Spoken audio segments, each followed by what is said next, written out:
Donate card और voice of slum जुड़कर दिल्ली और नोएडा के स्लम्स में गरीबों को फ्री ऑक्सीजन सप्लाईज प्रोवाइड करने का प्रयास कर रहे हैं। डिस्क्रिप्शन में दिए हुए लिंक पर जाकर डोनेट कार्ड पे अभी डोनेट करें। इन गरीब परिवारों का सहारा बने।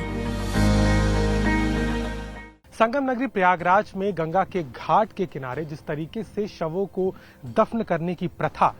की बात कही गई, उसके बीच में कई ऐसी तस्वीरें दिखाई दी जहां पर बड़ी संख्या में ये शव दिखाई दे रहे थे। उसके बाद प्रशासन भी हरकत में आया, लेकिन हाल ही में एक तस्वीर सामने आई जहां पर ये देखा गया कि घाट के किनारे जो शव दफन किए गए थे उनके ऊपर से चादरें हटा दी गई और जो लकड़ी का घेरा किया गया था वो भी हटा दिया गया। हम मौजूद है श्रृंगवेरपुर घाट पे, जहां आप देख सकते हैं इस तरफ जितने भी शवों को दफन किया गया था वो उनके ऊपर से चादरें हटा दी गई हैं, लेकिन वहीं अगर सामने की तरफ आप देखेंगे तो वहां अभी भी कई ऐसे शव हैं जिनके ऊपर चादर चढ़ी हुई है और जिनके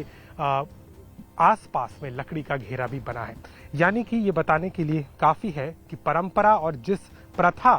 के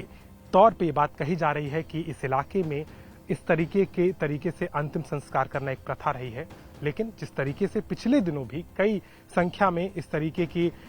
शवों को दफनाने की तस्वीरें सामने आई थी, न सिर्फ श्रृंगवेरपुर घाट में बल्कि फाफामऊ घाट में भी इस तरीके की तस्वीरें सामने थी। उसके बाद में अब जब शवों के दफनाए गए स्थान के ऊपर से चादर हटाने की बात आई तो प्रशासन ने इसको कड़ाई से लेते हुए अब इस पर जांच बैठा दी है और इस बात को लेकर के जांच की जा रही है कि आखिर ये कार्रवाई किसने की, क्योंकि प्रशासन का कहना है कि इस तरीके का कोई भी आदेश उन्हें नहीं दिया गया था। साफ है कि जिस पहले जो तस्वीरें दिखी जहां पर लोग यहां पहुंच रहे थे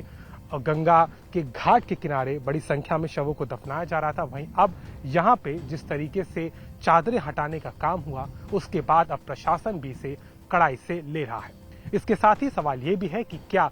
वाकई में जो शव दिखाई दे रहे थे उनकी संख्या इतनी ज्यादा थी या एक प्रथा का ही हिस्सा है जो इलाहाबाद और प्रयागराज यहाँ आसपास के इलाकों में, खास तौर पर ग्रामीण क्षेत्रों में जो लोग यहाँ आते हैं और एक प्रथा के कारण इस तरीके से अपने प्रियजन का अंतिम संस्कार करते हैं, ये बात भी अब सामने आ रही है। हालांकि इसके बाद अब ये जांच का विषय है, जांच चल रही है, लेकिन कई सवाल खड़े हो चुके हैं कि आखिर